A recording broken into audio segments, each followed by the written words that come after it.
안녕하십니까. 남북미 무기열전 시간입니다. 지난 시간에 이어서 북한의 공군기에 대해서 좀 살펴볼 건데 오늘은 미그 17, 미그 19, 그러니까 상당히 옛날 구형 전투기입니다. 지금 미그 17하고 미그 19를 운영하는 나라가 북한밖에 없어요. 북한 외에는 이 전투기를 쓰지 않고 이 전투기는 거의 박물관에서나 볼 수 있는 정말 오래된 옛날 전투기입니다. 1950년대에 생산한 전투기예요. 자, 이것들에 대해서 좀 살펴보려고 합니다. 일단 이 박물관에서나 볼 수 있는 이런 전투기를 북한이 아직도 운용한다. 이걸 가지고 북한이 정말 너무 낙후한 거 아니냐. 북한 전투기들은 정말 구형 아니냐. 북한 공군력은 매우 열악한 거 아니냐. 이런 식으로 얘기를 많이 해요. 근데 그럼 북한은 도대체 이런 구형 전투기를 왜 운영하는 걸까? 이걸 좀 알 필요는 있습니다. 일단은 이 전투기 자체에 대해서 좀 살펴볼게요. 미그 17은 1952년에 실전 배치됐고요. 음속에 도달한 최초의 전투기다라고 해요. 그리고 8,000대 이상 생산한 매우 많이 생산한 그런 전투기입니다. 근데 실제 이제 비행에서는 최대 속도는 마하 2를 넘지는 않는다 그래요. 그래서 천음속 전투기 이렇게 분류를 한다고 하네요. 본격적인 초음속 전투기는 아닌 거죠. 그리고 뭐 중국이나 폴란드, 체코 이런 데서 면허 생산도 했고요. 이 미그 17이 베트남 전쟁에서 맹활약을 했어요. 그래서 미군 비행기들을 많이 폭격기들을 많이 이제 격추를 한 그런 이력이 있죠. 1961년 4월 20일에 미 군사고문 델린 앤더슨 중령이 조종하는 F-86 세이버 전투기가 북한 영공을 침범한 사건이 있었습니다. 근데 침범하자마자 북한이 즉각 미그 17 편대를 보냈어요. 그래서 공격을 했는데 공격을 받고 퇴각한 F-86이 군산 공군기지에서 비상 착륙을 시도하다가 이제 추락해서 조종사는 사망하는 그런 사건이 있었습니다. 1965년 4월 28일에 미 공군 정찰기 RB-47H 스트라토제트 정찰기가 북한 영공을 침범했다가 또 미그 17 두 대에게 요격당해서 이제 도망을 갔어요. 23mm 기관총을 맞고 일본 요코타 공군기지까지 이제 도망을 가서 비상 착륙을 했는데 결국 폐기됐다고 합니다. 그러니까 기총을 너무 많이 맞은 거죠. 이렇게 보면은 일단은 1960년대에 북한이 미그 17을 상당히 요긴하게 잘 써먹었다. 영공을 침범하는 전투기나 정찰기 이런 것들을 쫓아내는데 아주 요긴하게 써먹었다. 이런 것 좀 알 수가 있네요. 그다음에 1973년에 중동전쟁에서 또 특이한 사건이 있었습니다. 자, 1973년 10월 6일 4차 중동전쟁이 발발을 했어요. 그때 북한이 이집트에 군사 고문단과 전투기 조종사, 정비사들을 파견을 했어요. 그때 이집트가 이제 지상군이 수에즈 운하를 넘어가지고 시나이 반도로 진격을 했는데 이스라엘군의 이제 공격을 받았습니다. 이때는 이집트가 상당히 이제 초반에 전투를 잘 했어요. 그래서 쭉 진격을 했는데 이스라엘군이 이제 반격을 했죠. 반격을 했는데 지상군이 이제 반격을 당해가지고 공격을 받으니까 후퇴를 해야 될 거 아니에요. 그래서 후퇴하면 안 된다. 지금 이제 승기를 잡았을 때 계속 밀어붙여야 된다. 이제 이렇게 이제 됐는데 이걸 이제 어떻게 도와줄 거냐의 문제가 생긴 거예요. 지상군이 공격을 받았을 때 지상으로 도와주러 가는 건 너무 오래 걸리잖아요.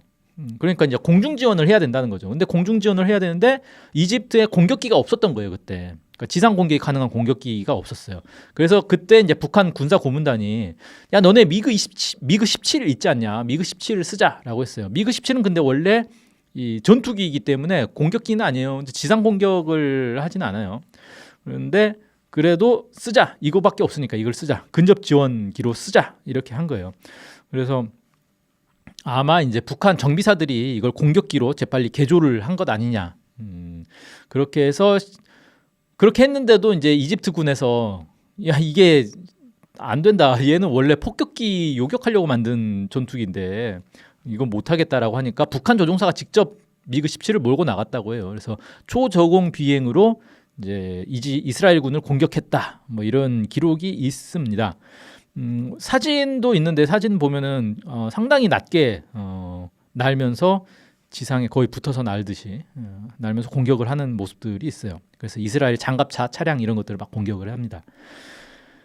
그 다음에 이제 미그 19로 넘어가 볼까요? 소련에서 미그 17을 개량을 해가지고 미그 19를 개발했는데 미그 19가 이제 본격적인 최초의 초음속 전투기다 이렇게 볼 수가 있습니다. 1955년에 실전 배치를 시작을 했고요.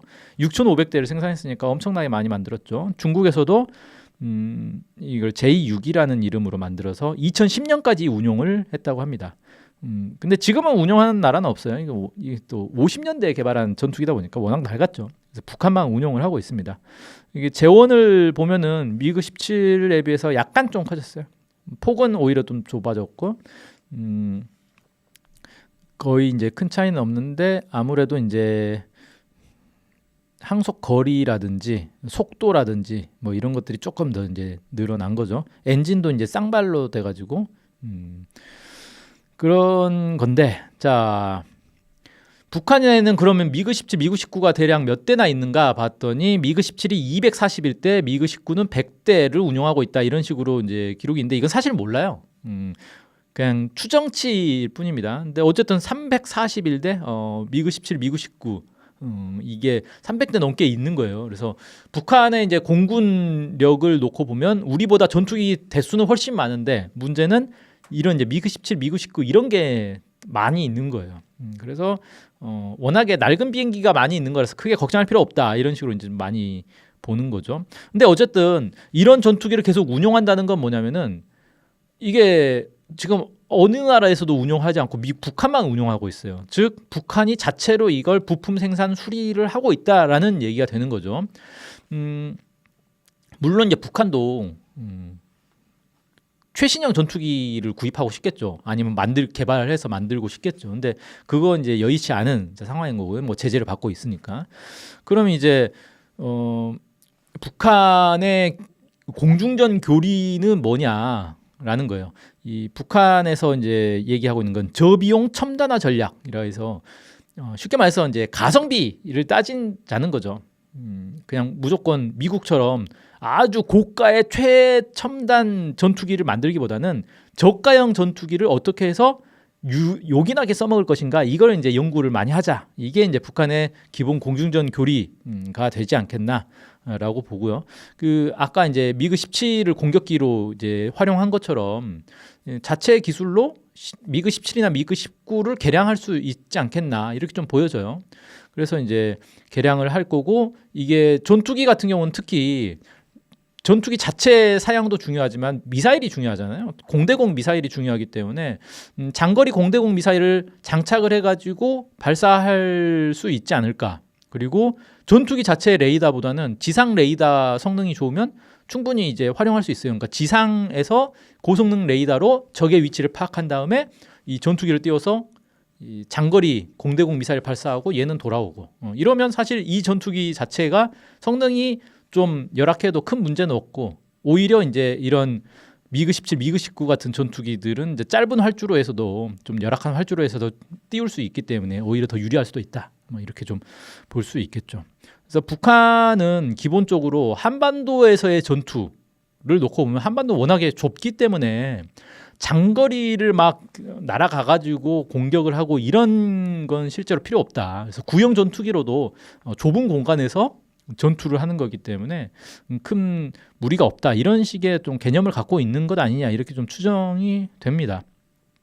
근데 이제 중요한 건 뭐냐면은 어쨌든 얘가 들키지 않고 가야 되는 거잖아요. 스텔스기도 아닌데 뭐 한국이나 미국의 이 조기 경보기나 이런 데서 레이더로 딱 봐가지고 저기 미그 17 온다, 미그 19 온다 그러면 속도도 느리니까 미사일 쏴가지고 격추를 해버릴 수 있단 말이에요. 그래서 어떻게 이제 이걸 할 거냐 이런 이제 문제가 나서는 거죠. 근데 이걸 이제 추정을 해봤을 때 초저공 비행을 통해서 레이더를 회피하는 그런 걸 연구를 하고 있을 것이다. 이렇게 좀 많이 짐작이 됩니다. 그래서 예를 들어서 이제 동해안이나 서해안 같은 데서는 바다에 이제 딱 붙어서 나는 시 스키밍이라고 하는데 뭐 바다에 딱 붙어서 나면 바닷물이 이렇게 막 치솟을 정도로 낮게 날 수도 있어요. 그렇게 이제 극단적으로 낮게 나는 훈련들을 많이 하지 않을까. 그러면 바닷물 때문에 이제 레이더 신호가 교란이 돼가지고 거의 포착이 잘 안 되거든요. 그렇게 해서 이제 접근한 다음에 또 올라서 공격하고 이제 되돌아가는 뭐 그런 식의 전법들을 많이 연구하고 있을 것이다. 이렇게 좀 추정이 됩니다. 근데 이게 쉬우면 다른 나라들도 다 이렇게 하겠죠. 근데 이게 어려운 게 조종이 되게 어렵습니다. 이게 비행기 같은 경우 이제 낮게 날면 살짝만 잘못해도 바로 추락을 해버리는 거기 때문에 상당히 집중력과 조종 실력 그리고 담력 이런 것들이 중요합니다. 그래서 북한 전투기 조종사들이 그런 것들 훈련을 많이 할 것이다 이렇게 좀 추정이 되는 거죠. 그리고 또 이제 북한 같은 경우는 어떤 게 있냐면 지하 활주로라는 게 있어요. 그러니까 위에서 보면은 전혀 없는데 산 속에서 갑자기 전투기가 튀어나오는 그런 이제 지하 활주로들을 많이 만들어뒀을 것이다 곳곳에. 이렇게 좀 추정이 되거든요. 그러니까 비행기가 미그 17, 미그 19 같은 경우는 몇백 대가 있잖아요. 그럼 여러 군데에다 곳곳에 그런 것들을 위치해놓고 적의 전투기가 나타났을 때 갑자기 산속에서 전투기가 튀어나와가지고 미사일 쏘고 돌아가는 이런 식으로 공격을 하면 상당히 이제 난해한 이게 견제하기 난해한 그런 이제 작전이 되는 거죠. 그런 식으로 좀 하지 않겠나 이렇게 추정이 되고 또 하나는 뭐가 있냐면은 중국에서 실제로 이걸 하고 있는데 미그 19 중국에도 미그 19가 있는데 이거를 실제 실전에서 이제 이거 쓸 일이 없으니까 무인기로 개조를 해가지고 사격 훈련 표적으로 사용한다 그래요. 그럼 이 얘기는 뭐냐면 북한도 미그 17이나 미그 19를 무인기로 개조할 수 있지 않을까? 그래서 무인기 요즘 이제 드론을 많이 활용하잖아요. 드론을 따로 생산하는 게 아니라 기존의 미그 17이나 미그 19를 드론으로 이제 개조를 해가지고 훈련용이나 교란용으로 사용할 수 또 있겠다. 뭐 이렇게 좀 보여집니다. 그러니까 예를 들어서 북한의 전투기가 나타났다. 그럼 미사일을 쏴서 요격을 하려고 할 거 아니에요. 근데 전투기가 수십 대가 갑자기 나타나면 그걸 미사일을 다 쏠 수가 없잖아요. 그래서 그런 이제 미그 17, 19 이런 것들을 앞에 이제 드론을 띄워가지고 이걸로 이제 대공 미사일을 쏘도록 만든 다음에 진짜 전투기들은 나중에 날라오는 식으로 이런 식으로도 많이 교란용으로 활용할 수 있다. 이렇게 좀 보여집니다.